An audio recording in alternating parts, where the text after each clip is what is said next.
जो बात हमारे एक्सपर्ट अभी स्पेक्युलेट कर रहे थे और अनुमान जता रहे थे, उसी के तहत ये इंफॉर्मेशन, क्योंकि यूक्रेन के पास अब युद्ध लड़ने के लिए रिजर्व सैनिक नहीं बचे हैं। यूक्रेन के सभी रिजर्व सैनिक युद्ध के मैदान में उतर चुके हैं और यूक्रेन के मिलिट्री इंटेलिजेंस चीफ किरोलो बुजानेव ने खुद ये माना है।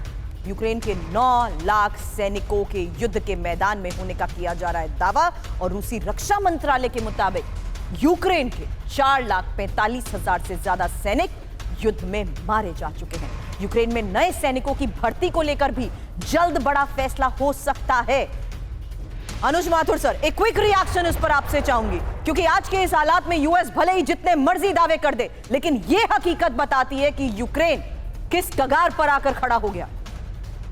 बिल्कुल बिल्कुल सुरभि, थोड़ी देर पहले मैं यही बता रहा था कि यूक्रेन के पास आज हथियार, सैनिक और morale, man, material and morale, तीनों चीजों की बहुत जबरदस्त कमी है। और यही वजह है कि रूस ने अब ग्राउंड के ऊपर डिसाइसिवली लैंड पर अपने ऑब्जेक्टिव को कब्जा करना शुरू कर दिया है। और जो रूस का लिबरेशन ऑफ डॉनबास और नॉर्थ और साउथ से यूक्रेन को आइसोलेट करने का जो रिवाइज्ड उनका जो टास्क है, जो एम है, वो मुझे पूरा होता हुआ नजर आ रहा है आने वाले कुछ समय में। और यही वजह है कि अब एंटनी ब्लिंकन भी सरप्राइजली कीव पहुंच गए हैं। आपके पास जल्द वापस आती हूं सर। बड़ी खबर है, रातों रात ट्रेन से कीव पहुंचे अमेरिकी विदेश मंत्री को लेकर, जहां रूसी हमले को लेकर जेलेंस्की से मुलाकात हुई। और ब्लिंकन ने क्या कहा?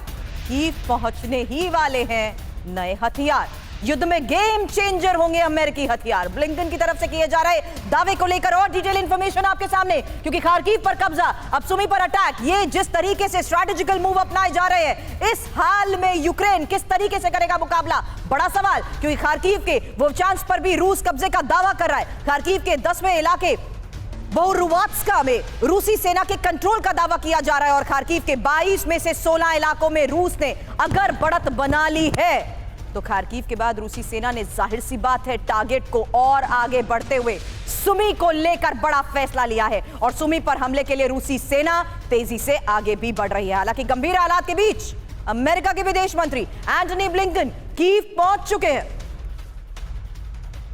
दो तस्वीरें एक साथ अब आपके सामने, जहां देखिए किस तरीके से अब एक तरफ पूरा यूक्रेन तबाही की कगार पर है। खार्किव में रूस का महाविध्वंस जारी है।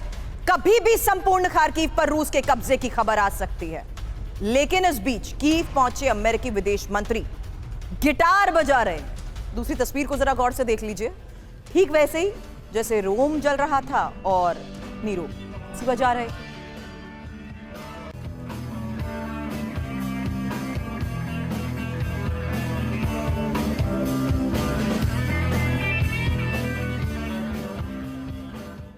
अब गाजा पर संपूर्ण जीत की संभावना नहीं। एक और बड़ी खबर, क्योंकि हमास को पूरी तरीके से हराना संभव नहीं है। अमेरिका के सीनियर अधिकारी कर्ट कैम्पबेल का यह दावा, जहां राफा में आईडीएफ के फाइनल अटैक के बीच यूएस की तरफ से किया जा रहा है बड़ा दावा। नेतन्याहू हमास को हराने तक जंग की शपथ ले चुके हैं।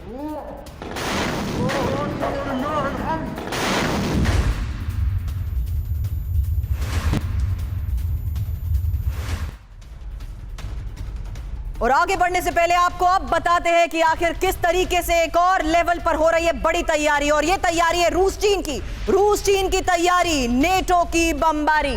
बड़ी खबर, जहां उससे पहले जानिए कैसे डोनेट्स्क में हमलों के बीच आगे बढ़ रही है यूक्रेनी सेना। और चासेव यार में यूक्रेनी काफिले पर हमले को लेकर यह खबर आई है, जहां रूसी आर्टिलरी से बचकर निकला यूक्रेनी काफिला। देखिए